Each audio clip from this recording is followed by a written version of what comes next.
विलीनीकरणानंतर पक्षाचं सर्व नेतृत्व अजितदादांकडे देणार होतो. पवारांच्या राष्ट्रवादीच्या साप्ताहिकातनं शशिकांत शिंदेंचा दावा. विलीनीकरण घडवून आणून पक्ष पुन्हा मजबूत करणं हीच दादांसाठी खरी श्रद्धांजली ठरेल. शशिकांत शिंदेंचा राष्ट्रवादीच्या साप्ताहिकातनं दावा. शशिकांत शिंदेंना या संदर्भात उत्तम माहिती आहे. शशिकांत शिंदेंच्या विलीनीकरणाच्या दाव्यावर देशमुखांचं वक्तव्य, तर विलीनीकरणासाठी तटकरे पटेलांना विनंती करणार. हिरामण खोसकरांची प्रतिक्रिया. विलीनीकरणावर अजितदादा चर्चा करत होते. आता परिस्थिती बदलली आहे. आता भाजपला विश्वासात घ्यावं लागेल. तटकरे पटेल विलन कसे, त्यांना टार्गेट का केलं जात आहे? मुश्रीफांचा आरोप, तर आमच्या मनातील शंका आम्ही मुख्यमंत्र्यांकडे व्यक्त केल्यात. मुश्रीफांची प्रतिक्रिया. उपमुख्यमंत्री सुनेत्रा पवारांकडून जिल्हा परिषदेतील विजयी उमेदवारांची भेट. प्रत्येक तालुक्यातील भेटीगाठींसाठी वेळ राखीव, तर सुनेत्रा पवार आजपासून पक्षाच्या संघटनात्मक बैठका सुद्धा घेणार. चांगल्या दर्जाची कामं वेळेत पूर्ण करा. पुणे आणि बीडच्या जिल्हा नियोजन समितीच्या बैठकीत पालकमंत्री सुनेत्रा पवारांच्या अधिकाऱ्यांना सूचना. उपमुख्यमंत्री सुनेत्रा पवारांना मंत्री चंद्रकांत पाटलांचा मोलाचा सल्ला. अजितदादांनी प्रशासनात आदरयुक्त धाक निर्माण केला होता आणि तोच धाक आता सुनेत्रा पवारांनी निर्माण करावा. चंद्रकांत पाटलांचा सल्ला.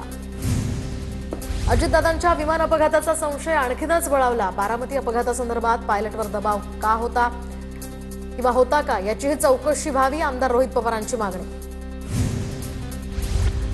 अजित पवारांचा अपघात नव्हे तर घातपातच, सखोल चौकशी करण्याची राष्ट्रवादीच्या नेत्यांकडून मागणी. तर अमोल मिटकरी, रुपाली ठोंबरे आणि सूरज चव्हाणांच्या या मागणीमुळे राष्ट्रवादीतील वरिष्ठ नेत्यांमध्ये नाराजी असल्याची सूत्रांची माहिती. बीएसआर कंपनीमध्ये भाजपशी संबंधित कुणाची बेनामी गुंतवणूक आहे हे तपासलं पाहिजे. संजय राऊतांची मागणी. संबंधित व्यक्ती सापडू नये म्हणून या अपघाताचा तपासच होणार नाही. राऊतांचा आरोप, अजित पवारांच्या ज्या विमानाचा अपघात झाला ते बीएसआर कंपनीचं विमान होतं, असंही वक्तव्य. शरद पवारांना आज रुग्णालयातनं डिस्चार्ज मिळण्याची शक्यता. पवारांच्या प्रकृतीमध्ये सुधारणा झाल्याची माहिती. खोकला आणि श्वसनाचा त्रास झाल्यानं त्यांच्यावर उपचार सुरू. मुख्यमंत्री फडणवीसांची थोड्याच वेळात सह्याद्री अतिथीगृहावर बैठक. बैठकीमध्ये अर्थसंकल्पीय अधिवेशनासंदर्भात चर्चा केली जाणार. महाराष्ट्राचा अर्थसंकल्प 6 मार्चला सादर केला जाणार. मंत्रालयात लाच घेताना क्लर्कला रंगेहात पकडलं. मंत्री नरहरी झिरवाळांच्या अन्न आणि औषध प्रशासनाच्या विभागात एसीबीची मोठी कारवाई.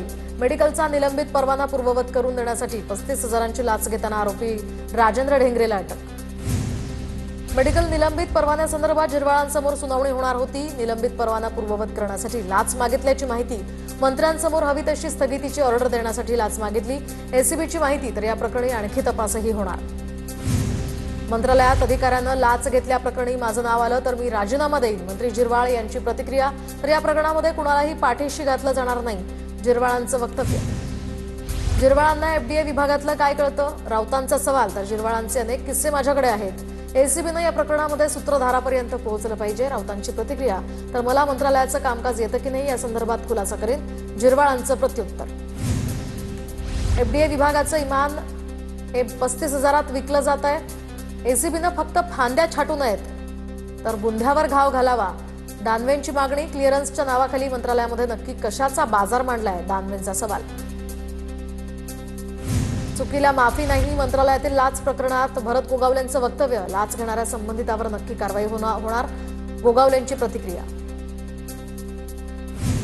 मुंबई बांगलादेशी अनधिकृत फेरीवाला मुक्त करण्यासाठी धोरण राबवणार. तर आज दुपारी 12 वाजता मुंबई पालिका मुख्यालयात बैठक. अनधिकृत फेरीवाल्यांविरोधात महापौरांचा आक्रमक पवित्रा. दुपारी 3 वाजता सर्वपक्षीय गटनेत्यांसोबत बैठकीचं आयोजन. 2008 मधील उत्तर भारतीय मारहाण प्रकरणात वांद्रे कोर्टात आज सुनावणी. राज ठाकरेंना सुद्धा झाली होती अटक. रेल्वे भरती परीक्षेदरम्यान मनसैनिकांनी केली होती मारहाण. वांद्रे कोर्टाच्या निर्णयाकडे आता लक्ष. सेवातीर्थ या पंतप्रधान कार्यालयाच्या नवीन इमारतीचं आज उद्घाटन. तसंच कर्तव्य भवन 1 आणि 2चं सुद्धा पंतप्रधान नरेंद्र मोदी यांच्या हस्ते उद्घाटन. परभणीमध्ये ठाकरेंच्या शिवसेनेचा खरा चेहरा समोर आला. परभणीमध्ये मुस्लिम महापौर देण्यावरून शिंदेंची टीका. तर मुस्लिम महापौर झाल्यावर प्रश्न का पडावा, राऊतांचं प्रत्युत्तर. परभणीमध्ये भाजपचे 12 नगरसेवक मुस्लिम आहेत हे शिंदेंना माहिती आहे का? शिंदेंनी परभणीवरून केलेल्या टीकेला राऊतांचं उत्तर. उचलली जीभ लावली दाढीला असं शिंदेंनी करू नये. तुमच्यासारख्या गद्दारांपेक्षा निष्ठावान मुस्लिम परवडला, राऊतांची एकनाथ शिंदेंवर टीका. 50 खोक्यांचे पुरावे द्या, मग चंद्रपुरातील खोक्याचा पुरावा देऊ. संदीप देशपांडेंचं संजय राऊतांना ट्विट करत उत्तर. चंद्रपुरात ठाकरेंच्या नगरसेवकांना 1-1 कोटी मिळाल्याचा दावा. केडीएमसीवरून राऊतांनी मनसेवर केलेल्या टीकेला देशपांडेंचं उत्तर. चंद्रपुरात जे घडलं त्यामध्ये उद्धव ठाकरेंची भूमिका नाही, भाजपसोबत जाण्याची उद्धव ठाकरेंची भूमिका नाही आणि घेणारही नाही. चंद्रपूरसाठी वेट अँड वॉचची भूमिका, थोडं थांबा. चंद्रपुरात भाजपसोबत जाण्यावरून राऊतांची प्रतिक्रिया. चंद्रपूर संदर्भात संजय राऊतांना आधीच माहिती होतं. सुपर प्रवक्त्यांना उद्धव ठाकरेंची या ठिकाणी भीती वाटायला लागली आहे. संजय राऊतांच्या वक्तव्यावर देशपांडेंची प्रतिक्रिया. शिंदेचे अनेक लोक मध्यंतरी अमेरिकेमध्ये जाये करत होते, तर एप्स्टीन फाईल्समध्ये शिंदेचे लोक तर नाही ना. एप्स्टीन फाईल्सवरून संजय राऊतांचा शिंदेंना सवाल. संजय राऊतांना पंतप्रधान मोदींवर बोलण्याचा अधिकार नाही, भरत गोगावलेंची प्रतिक्रिया. तर संजय राऊतांच्या चले जाओ मोदीच्या नाऱ्यावर गोगावलेंचं प्रत्युत्तर. मुंबई महापालिकेमध्ये जन्म प्रमाणपत्र घोटाळ्यासंदर्भात महापौर रितू तावडे यांच्या दालनात बैठक सुरू. बैठकीसाठी किरीट सोमय्या आणि नील सोमय्या उपस्थित. महापालिका अंतर्गत सर्व अधिकाऱ्यांना बैठकीसाठी बोलावलं. महिनाभरातील संजयप्रमाणे संजय शिरसाट यांना राजकारणातील भविष्य कळतं, तर शिरसाटांना माझ्या राजकारणातील उज्ज्वल भविष्य दिसत असेल. राजेंद्र जंजाळ यांचा शिरसाटांना टोला. तर राजेंद्र जंजाळ हे भविष्यात मुख्यमंत्री व्हावेत अशी उपरोधिक टीका संजय शिरसाट यांनी केली होती. विधान परिषदेतील राज्यपाल कोट्यातील रिक्त जागा लवकरच भरणार असल्याची सूत्रांची माहिती. स्थानिक स्वराज्य संस्थांच्या निवडणुकांनंतर हालचालींना वेग.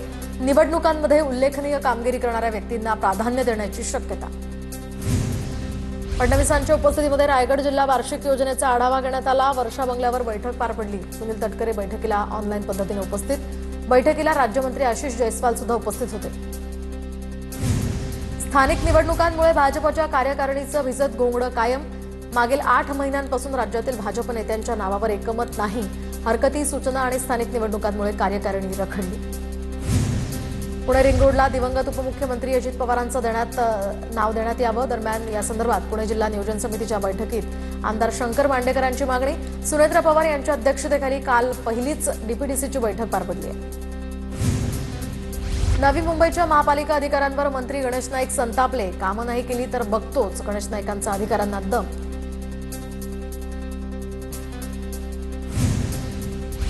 भाजपच्या खासदार मेधा कुलकर्णी यांनी घेतली अमित शहांची भेट. पहलगाम हल्ल्यामध्ये मृत्यू झालेल्या कुटुंबाला मदत न मिळाल्यामुळे ही भेट घेतली. संतोष जगदाळेंच्या मुलीला अद्याप शासकीय सेवेमध्ये सामावून घेतलं नाही. रत्नागिरी जिल्ह्यामध्ये 702 कोटींचा प्रारूप आराखडा. जिल्हा नियोजन समितीच्या बैठकीमध्ये आराखड्याला मंजुरी. उद्योगमंत्री उदय सामंत यांच्या अध्यक्षतेखाली ही बैठक पार पडली. दरम्यान सिंधुरत्न योजनेसाठी 502 कोटी रुपयांची देखील मागणी. सोलापूर शहराचा विकास आराखड्यातील रस्त्यांसाठी डीपीडीसीतून निधी मिळणार. आमदार देवेंद्र कोठेंची मागणी. मुख्यमंत्री फडणवीसांकडून ही मागणी मान्य. काँग्रेसचे माजी प्रदेशाध्यक्ष रणजित देशमुखांविरुद्ध अटक वॉरंट जारी. धनादेश न वटवल्याच्या प्रकरणात न्यायाधीशांनी अटक वॉरंट जारी केला. याचिकाकर्ते अतुल देवगडे यांनी केली होती याचिका. छत्रपती संभाजीनगर महापालिका निवडणूक खर्चाचा हिशेब 30 दिवसात सादर करा, अन्यथा सदस्यता रद्द होणार. आयुक्त जी श्रीकांत यांचा इशारा. 115 पैकी 57हून अधिक नगरसेवकांनी अद्याप खर्चाचा हिशोब सादर केला नाही. छत्रपती संभाजीनगरमध्ये मनपा स्वीकृत सदस्यांच्या 5 जागांसाठी 150 इच्छुक उमेदवार रिंगणात असल्याची माहिती. निवडणुकीमध्ये यशानंतर आता भाजपात स्वीकृत सदस्यपदासाठी मोठी चुरस. निष्ठावान कार्यकर्त्यांना प्राधान्य मिळण्याची सुद्धा शक्यता. सोलापूरच्या करमाळा तालुक्यातील 54 ग्रामपंचायतींची मुदत संपली. दरम्यान आता लवकरच प्रशासकांची नेमणूक करण्यात येणार. करमाळा पंचायत समितीचे गटविकास अधिकारी डॉ. अमित कदम